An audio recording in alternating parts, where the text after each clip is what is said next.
여러분, 여러분의 자녀가 헛거리서 한 대 맞고 울면서 집에 돌아왔다면 대개 뭐라고 대답하십니까? 아마 먼저 너도 한 대 때렸냐고 묻고 만약 똑같이 때리지 못했다면 크게 화를 내면서 다음부터 한 대 맞았으면 두 대를 때리라고 그렇게 우리가 교육을 합니다.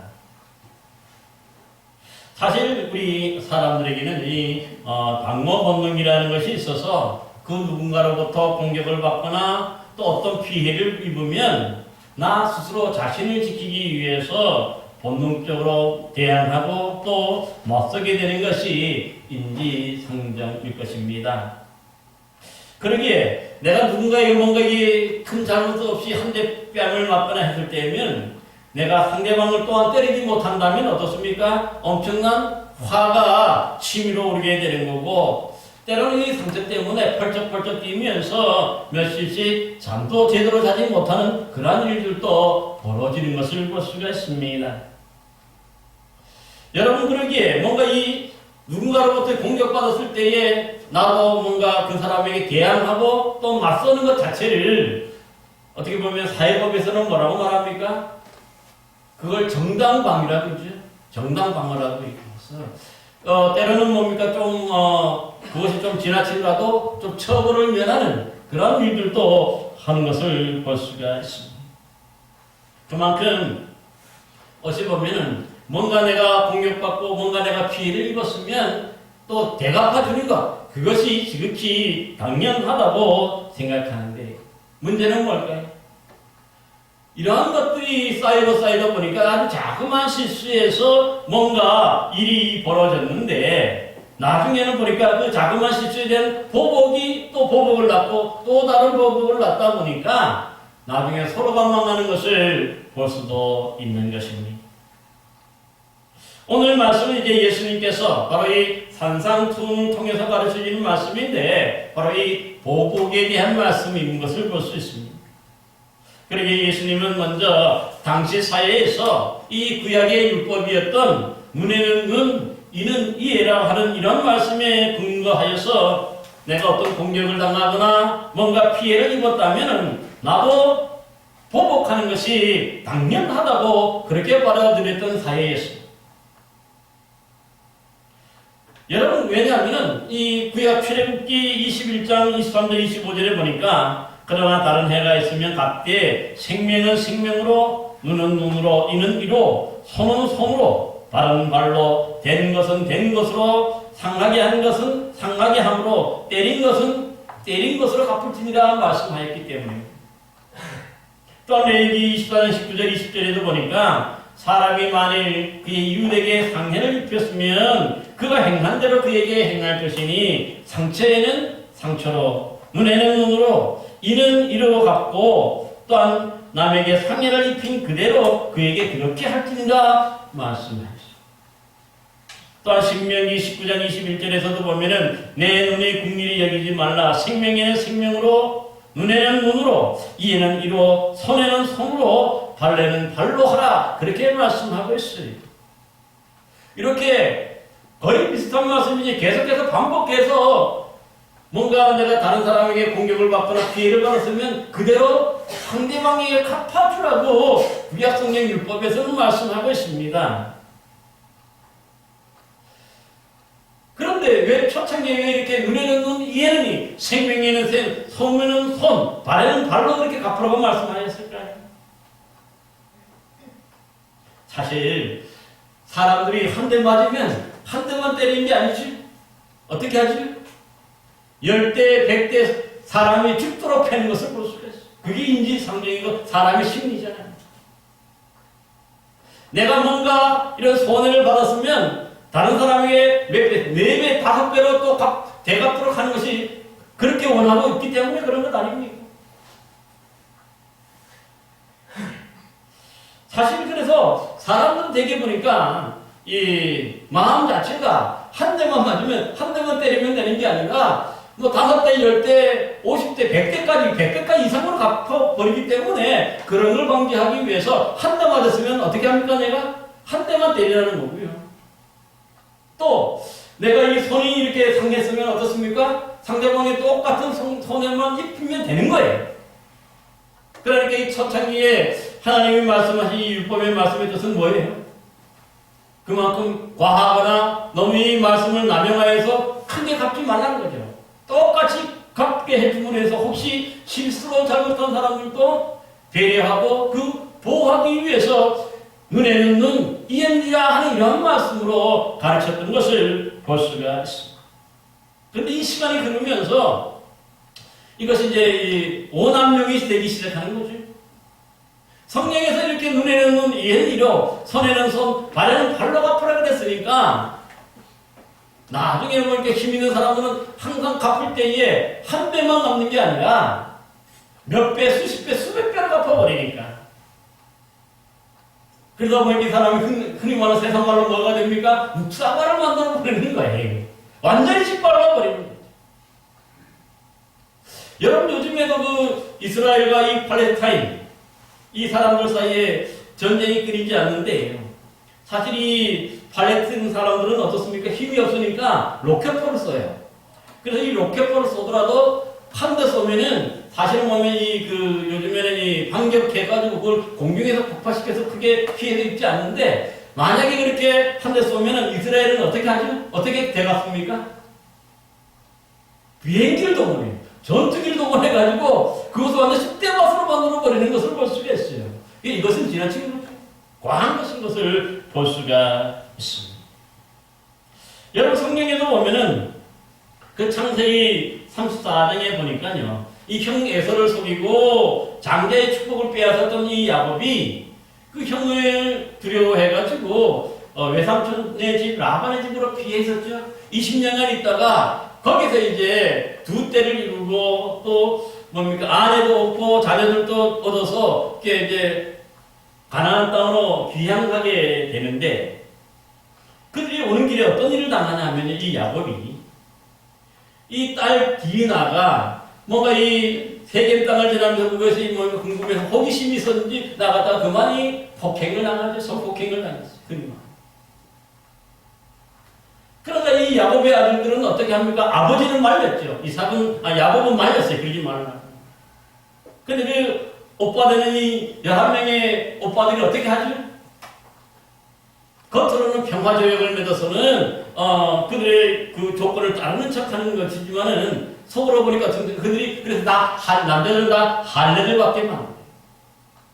할례를 받으면 남자들은 사흘 정도는 조금 아파서 잘 움직이지 못하지. 때는 이때라 해가지고 그래서 이 11명의 이 오빠들이 이 세겜의 모든 남자들 다 전멸시키고 다 죽여버립니다. 그러니까 여러분 보세요. 물론 이 세겜이 잘못했죠. 큰 잘못을 했는데 그것을 빌미로 그들의 이 세겜 족속의 모든 남자들 다 죽여버리는 이러한 일들은 뭡니까? 지나치고 과한 것이죠. 그래서 이 원수가 되는 것을 볼 수가 있는 것입니다.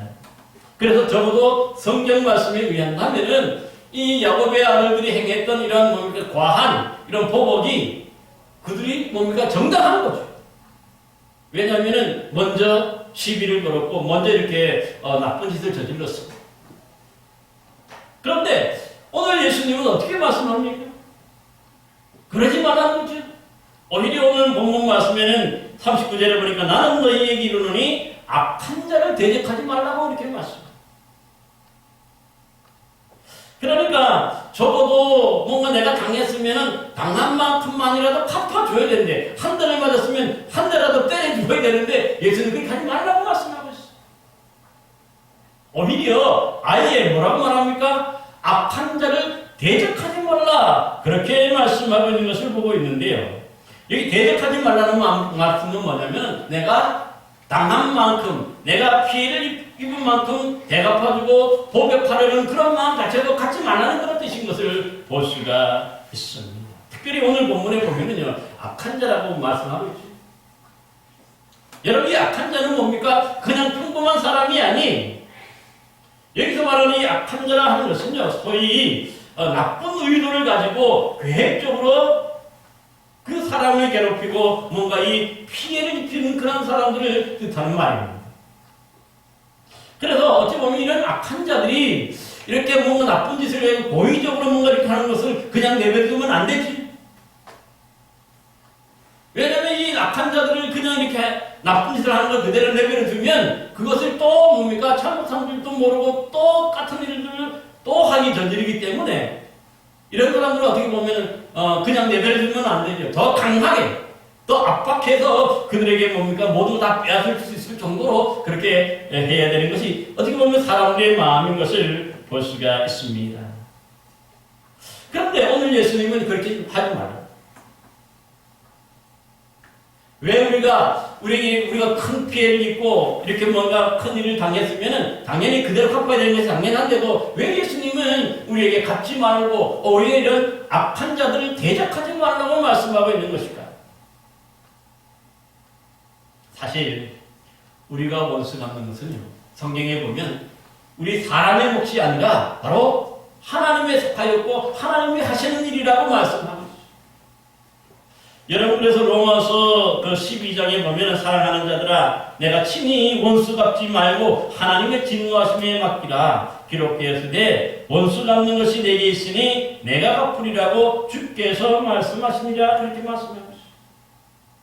그러니까 성경에서 뭡니까? 원수 갚는 것, 뭔가 대적하고 싸우고 원수 갚는 것은 사람의 일들이 아니라 내가 당했다, 내가 할 일이 아니라 누가 해준다는 거예요? 우리 대신에 하나님이 해주시는 일이라고 하는 것이죠. 그러니까 이 악한 자들을 그냥 내버려두는 게 아니죠. 하나님이 하실 때, 하나님이 심판하시고 하나님이 그들에게 진노하시고 하나님이 그들에게 벌을 주시는 거죠. 이런 걸 주고 하는 것을 내가 하는 것이 아니라 우리가 하는 게 아니라. 그래서 이런 어려운 일들, 이런 악한 일을 당했을 때 우리가 할 일은 뭡니까? 대적하지 말아야 된다. 여러분, 성경에 보면 그 아담의 아들 가인이 악하여서 동생 아벨을 쳐 죽였죠. 그런데 이 불을 하나님이 이 가인을 거저내버려 두셨습니까? 아벨이 갚지 않고 또 그 아버지가 되는 아담이 갚을 수가 없었죠. 자기 아들이니까 그래도. 근데 누가 갚습니까? 하나님이 갚으셔. 땅을 유리하게 떠돌게 만들고 그래가지고 그거 어렵게 살아가고 하나님 그렇게 벌을 주시잖아요. 여러분 잘 아는 이 성적으로 타락했던 소돔과 고모라 사람들이 롯의 집에 방문했던 천사들마저 봉하려고 하자 어떻게 합니까? 하나님이 그 소돔과 고모라를 그대로 내버려두지 않죠. 사람들이 하는 게 아니라 하나님이 거기에 유황비를 내려서 비같이 내렸다는 거예요. 그래서 이 소돔과 고모라가 완전히 멸망시키는 것을 볼 수가 있어요. 하나님이 하신 거예요. 여러분 특별히 다윗왕도 똑같은 거 아닙니까? 다윗왕도 보면 남의 아내였더니 바세바를 빼앗고 그 남편이었던 우리아마저도 전쟁터에 나서 고의적으로 죽게 만들었잖아요. 아무도 모를 줄 알았어요. 근데 하나님 다 보고 계시고 알고 계셨죠. 그래서 결국 하나님 갚잖아요. 그래서 그 아들 다윗의 아들 압살롬이 구테타를 일으켜서 아버지를 왕위에서 쫓아내고 몰아내서 울며 도망가도록 그렇게 만들었어요. 그래서 이 다윗은 하나님 앞에 자신의 잘못을 회개하고 돌이키죠. 그러자 하나님이 그 왕위를 다시 그래서 복위시켜 주시는 것도 볼 수가 있는 것이죠. 이처럼 뭔가 우리가 원수받고 뭔가 우리에게 잘못한 어떤 사람을 내가 직접 보복하고 원수받는 게 아니라 하나님이 하신다는 것을 우리가 기억해야 돼. 이것을 믿는 것이 뭐냐면 우리 신앙인들이잖아. 하나님은 결코 이렇게 뭔가 괴롭히고 나쁜 짓을 한 사람들을 가면 내버려두지 않는 분이 마지막 날에 반드시 그들도 심판받게 되는 것을 우리는 분명히 기억해야 합니다. 그러므로 우리가 신앙인이라면요, 우리 스스로가 갚는 것이 아니라 하나님께 맡기고 우리가 할 일이 있는 거죠. 대신에 우리 그리스도인은 어떻게 해야 될까요? 이런 악한 자들에 대해 참 여기에 대해서 고민이 많아요. 그런데 오늘 예수님은 4가지 예를 들어서 우리 신앙인들이 해야 할 일들을 가르쳐 주시고 있습니다. 먼저 보니까 39절에 누구든지 내 오른뺨을 치거든 왼편도 돌려대라. 예수님은 그렇게 말씀하시고 있습니다. 사실 당시의 사람들은 이 손등으로 사람의 뺨을 맞는 것, 누군가의 뺨을 맞는 것 가장 치욕스럽고 모욕스럽다고 그렇게 느꼈던 것이죠. 그렇기 때문에 나도 한 대 맞았으면 당연히 나도 다른 사람을 한 대를 때려야, 보복해야 그것이 정상이었던 거죠. 그래서 힘 있는 사람들 얼마든지 그렇게 할 수 있지만은 힘이 없는 사람들, 나보다 힘이 세고 건강하고 권력도 더 많은 사람들 내가 때리지 못하지? 그럴 때 어떻게 하게 했을까요? 바로 법정에 호소하기만. 법정에 호소하면 내가 때린 만큼, 내가 맞은 만큼 상대방도 구체적으로 법정에서 뭡니까? 법으로 그들을 때리고 처벌하도록 그렇게 했던 것을 볼 수가 있어요. 그런데 오늘 본문 말씀에는 내가 한 대를 맞아서 한 대를 때리는 것이 아니라 어떻게 하는 거예요? 다림뺨도 돌려내라고 말씀이에요. 이게 가능한가요? 화가 났으니까 당장에 내가 맞았으면 당장에 때려야 그게 시원한데, 그건 하나님께 맡기고 우리가 할 일은 뭡니까? 다림뺨도 돌려대라고 하는데 이것도 우리가 잘 이해를 해요. 사실 어떻게 생각하면 다림뺨을 돌려댄다고 하는 것은 뭡니까? 다른 사람에게 화를 더 돋우는 일이죠. 그 사람으로 하여금 너 또 뭡니까? 이 뺨 돌려대면 그냥 내버려둡니까? 거기 또 때리는 거예요. 근데 그거 맞아주라는 거예요. 왜 맞아줘야 될까요? 여기는 바로 어떤 뜻이 있냐면은 내가 한 뺨을 돌려댄다는 건 다른 게 아니에요. 그 사람이 화를 돋우려고 돌려대는 게 아니라 사실은 뭐예요? 그 사람이 내가 적의가 없다는 것을 보여주는 거지. 그 사람을 대적하지 않는다는 그런 마음, 그 마음을 뭡니까? 보여준다는 표현이 바로 다림뺨을 돌려댄다 하는 그런 표현으로 하고 있는 것을 볼 수가 있어요. 오히려 당신은 나를 때리지만 나는 보복하는 것이 아니라 나는 당신을 대적하고 당신을 때리는 마음이 전혀 없습니다 하는 것들을 보여주기 위한 것이 뭡니까? 내 다림뺨까지도 돌려댄다고 하는 그런 표현인 것을 볼 수가 있어요. 그러기에 우리 신앙인들은요, 뭔가 이 말씀을 잘 기억해야 되는데, 사실은 우리가 그들에게 적의를 품지 말라는 거예요. 다른 말로 하면 적의를 품지 말고 오히려 그 영혼을, 한 영혼을 사랑하고 한 영혼을 품어줄 수 있는 그런 넓은 배려를 가지라, 이 말씀을 하고 있는 것을 볼 수가 있어요. 여러분도 이런 어디 한데 폭행을 당하거나 또 만났을 때 그대로 갚아주는 것보다 신앙인은요, 그것을 뭡니까? 그대로 받아주고 그 사람은 내가 갚는 것이 아니라 하나님께 맡기고 나는 그 영혼을 사랑하고 또 섬기는 그러한 사람이 진정 신앙입니다. 주님은 우리에게 이렇게 말씀하고 있는 것입니다. 또 두 번째로 어떤 예를 들고 있습니까? 40절에 보니까 예수님은 또 너를 고발하여 속옷을 가지고 자는 자에게 겉옷까지도 가지게 하라 말씀합니다. 이것이 어떻게 가능합니까? 여러분이 이스라엘 사람의 옷은 크게 두 가지인데, 첫 번째로는 속옷은 주로 싼 옷이죠. 속에 있는 옷은 주로 다른 사람에 보이지 않으니까 싼 옷이. 근데 반대로 이 겉옷은 어떤 옷이냐 하면은 좀 비싸죠. 사실 우리도 오늘날도 마찬가지로 겉옷은 되게 다 비싸요. 겨울에 패딩 하나만 해도 몇십만 원을 하지. 속에 없는 옷은 그래도 뭔가 비싸지만 겉에 있는 건 아주 비싸요. 그래서 특별히 유대 지방이 팔레스타인 지방의 문제는 뭐냐면은 이 사막 기후다 보니까 사실은 이 겉옷 자체가 어떤 역할을 하냐면은 밤이 되면은요, 이 이불 역할을 해요. 그래서 언제 어디서든 간에 이 겉옷을 덮고 있으면 그 추위를 견딜 수가 있게 하는 거죠. 그래서 이 성경에나 이런 데서도 보면은 이 겉옷은 절대로 저당도 잡지 못하게 합니다. 돌려주라고 얘기해요. 왜냐면 그것 때문에 이 사람이 오늘 저녁에 추위에서 죽을 수가 있기, 저체온증으로 죽을 수가 있기 때문에. 그래서 이 겉옷은 어떤 상황 속에서도 그들에게 어떻게 보면 생명 유지 장치라고 생각하기, 가장 기본적인 그런 장치라고 생각하기 때문에 법으로 금해서 이것은 뭡니까? 저당 잡지도 못하게 하는 것을 볼 수가 있습니다. 근데 오늘 그러니까 이 속옷을 저당 잡혔다는 것은 뭡니까? 뭔가 이 가벼운 물품, 아주 싼 어떤 것들을 뭡니까? 이렇게 저당 잡히고 돈을 빌리게 된 거죠. 근데 이 돈을 빌렸는데 문제는 뭘까요? 이 돈을 빌리고서 그 돈을 갚지 못하니까 당연히 속어서 뭡니까? 저당 같은 사람이 가지게 되겠지. 근데 문제는 뭐냐면은 이것을 보니까 더 큰 손해가 되는 거죠. 이 작게 맡기고 큰 돈을 빌리는 것 같아요. 그러니까는 이 저당 같은 사람이 뭘 요구합니까? 겉에 있는 고도까지도 요구한다는 거죠.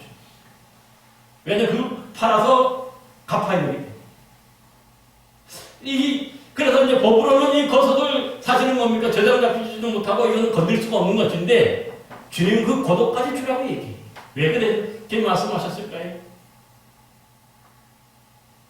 사실 이 고도 자체가 여러분 그 비싼 옷이라고 했잖아요. 오늘날도 마찬가지예요. 그런데 내가 빌려준 돈은 갚지도 않으면서 좋은 옷, 비싼 옷을 입고 다니면 여러분 그 돈 빌려준 사람의 입장은 어떻습니까? 속에서 화가 나는 거지. 그쵸? 내 돈을 가지고 저렇게 살 수도 있으니까. 그러니까 이 비싼 옷을 입고 다니고 하면서 자기가 갚을 돈도 갚지 않는다고 하면 이것은 뭡니까? 아주 나쁜 사람인 거죠, 이것도. 그러니까 어떻게 하는 거예요? 차라리 그 겉옷이 내가 좀 비싸다 하면 그것을 팔아서라도 갚아야 되는 것이 맞다고 하는 거예요. 그래야 뭡니까? 또 그 사람이 요구하는 걸 다 들어주는 거지. 그럴 때 뭡니까? 평화가 이루어지는 거죠. 그럼에도 불구하고 만약에 내가 큰 돈을 빌려서 갚지 않으면서도 좋은 옷을 입고 좋은 음식을 먹고 좋은 차 불리고 다니면 그 돈 빌려주는 사람은요, 이 사람에 대해서 뭡니까? 좋은 감정을 가질 리가 많죠. 결국은 뭡니까? 법적으로는 이 겉옷을 빼앗을 수 없으니까 그걸 달라 하지 못해서 속으로는 게 뭡니까? 이 터지는 거죠. 그렇게 하면은 그러니까 계속해서 원수 관계가 되기 때문에 그렇기 때문에 겉옷까지 내가 가진 비싼 건 조금 비싸다 그러더라도 그것까지도 주라는 거예요. 그럴 때 어떻습니까? 이 사람들은 남이 없는 게 아니지 않습니까? 그래도 하나님은요 그 영혼을 보살핀다고 하는 것을 하나님께 맡깁니다. 그 다음에 세 번째 예하로 예수님이 뭐라고 말씀합니까? 41절에 보니까 누구든지 너로 억지로 오리를 가게 하거든 그 사람과 심리를 동행하라고 말씀합니다. 이것은 우리가 좀 이해가 필요한데 이 로마 시대에는 어떤 일이 있냐면은 정부 관리나 이 군인들이 일반 그 모든 사람을 누구라도 즉석에서 이 노동력을 차출할 수가 있어요. 예를 들면 예수님께서 그 십자가 골고다 언덕을 십자가를 지고 올라가실 때 그 힘에 겨워서 쓰러지고 또 쓰러지시죠. 그러자 이 로마 군인들이 즉석에서 이 차출한 사람이 누굽니까? 이 구레네 출신의 시몬. 구레네 사람 시몬. 즉석에서 그렇게 해서 대신 치고 가라. 그래도 그건 뭡니까? 법에 어긋나지 않고 정당한 거예요. 그걸 해야 되는 거죠. 그것이 보면 당시의 로마 법이에요. 그러니까 오리를 간다고 하는 것은 뭡니까? 그 사람들이 요구하는 대로 해준다는 뜻이죠. 그럴 수 있어요. 그런데 예수님은 또 여기서 뭐라고 말씀하면 오리만 가지 말고 오리를 더 가지라는, 갑자로 더 가지라는 거지.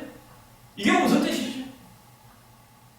사실 당시에 이 사람은 대부분 로마 정부 관리들이라 하는 사람은 대부분이 보면은 거의 매국노 수준을 생각하고 그러니까 뭡니까? 그들 싫어했겠죠. 그러니까 이런 중간에 이런 노동력을 합법적으로 차출할 수 있었음에도 불구하고 그들이 이런 것들을 통보하고 보면 도망가는 할 수가 있으면 도망가고 안 하려고 했다. 그런데 예수님은 그 도망가지 말고 그들 해주려는 데 해주고 대신에 그들이 원하는 것보다도 갑절을 더 해주라는 거예요.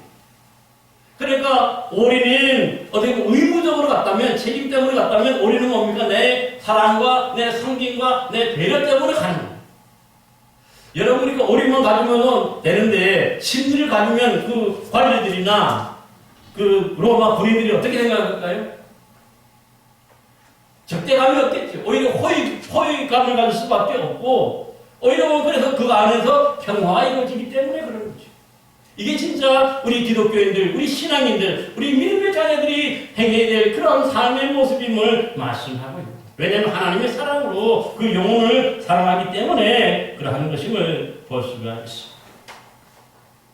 네 번째로 또 예수님은 42절에 뭐라고 말씀합니까? 내게 구하는 자에게 주며 내게 꾸고자 하는 자에게 거절하지 말라 이 말씀입니다. 이거 참 보면 우리가 이것도 받아들이기 어려운 말씀입니다. 사실. 왜 그럴까요? 여러분이 다른 사람에게 돈을 꾸고 빌리고자 하는 사람들은 주로 가난한 사람이지. 당장에 돈이 없잖아요. 그러니까 어떻게 보면 이런 말은 다른 말은 갚을 능력이 없는 사람들이 사실이에요.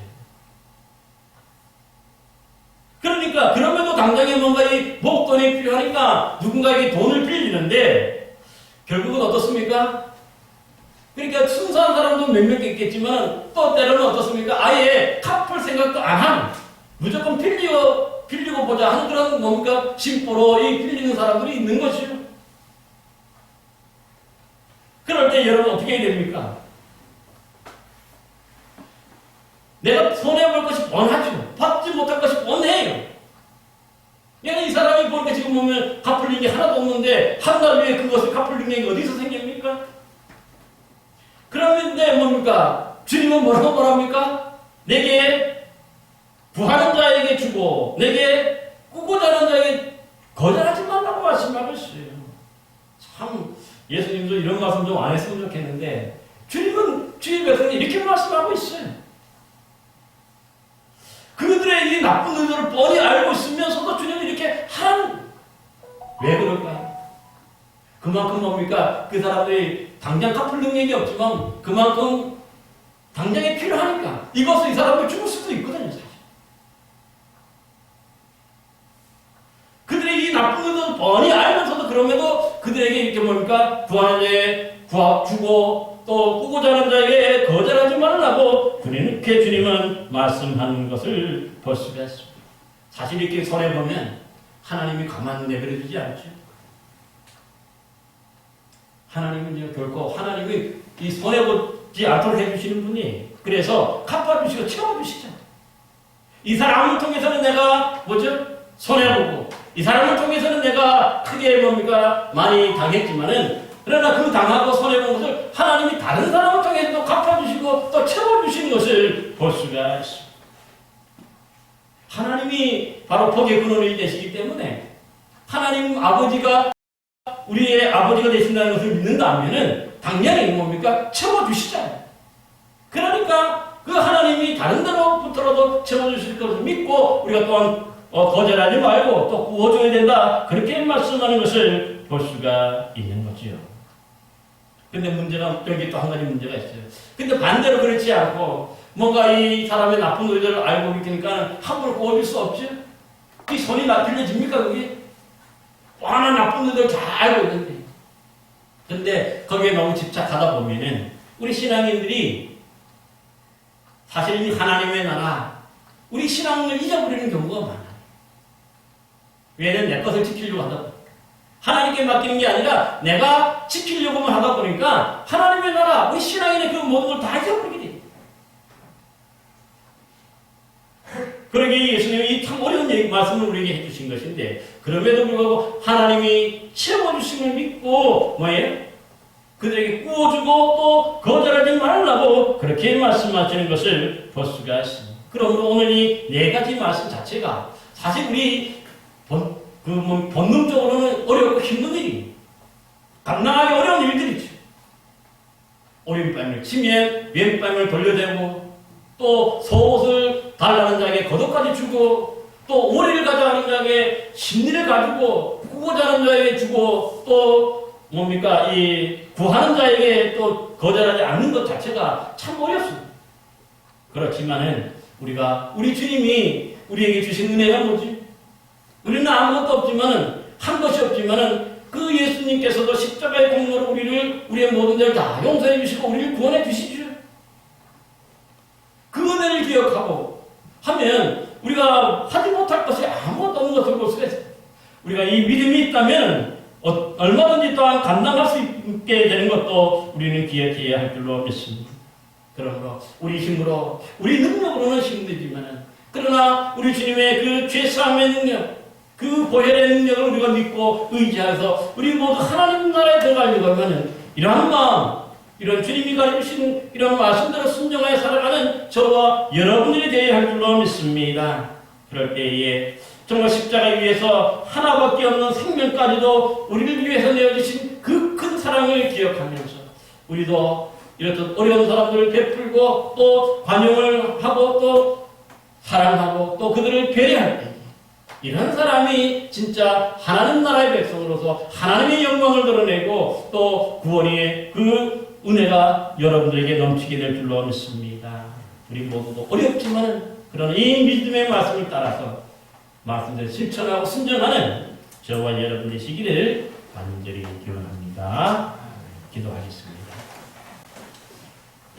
은혜로우신 아버지 하나님, 정말 우리 힘과 우리 능력으로는 이렇듯 참 아버지 하나님을 베풀고 또 배려하고 용서하고 또 이해하기 참 어렵습니다. 주여, 주의 그 크신 은혜를 우리에게 더하여 주셔서 우리가 그 주님의 우리를 위해서 흘려주신 그 보혈을 기억하면서 우리도 베풀고 우리도 아버지를 나눠주고 또 우리도 아버지 하나님이여 또 함께 섬길 수 있는 귀한 영혼들 되도록 역사하여 주옵소서. 그래서 정말 이 땅에서 주의 영광 드러내는 귀한 자녀들 되게 해주시고 아버지 하나님의 그 나라의 복을 누리는 귀한 성도들 되도록 채워 주옵소서. 예수 그리스도의 이름으로 기도하옵나이다. 아멘.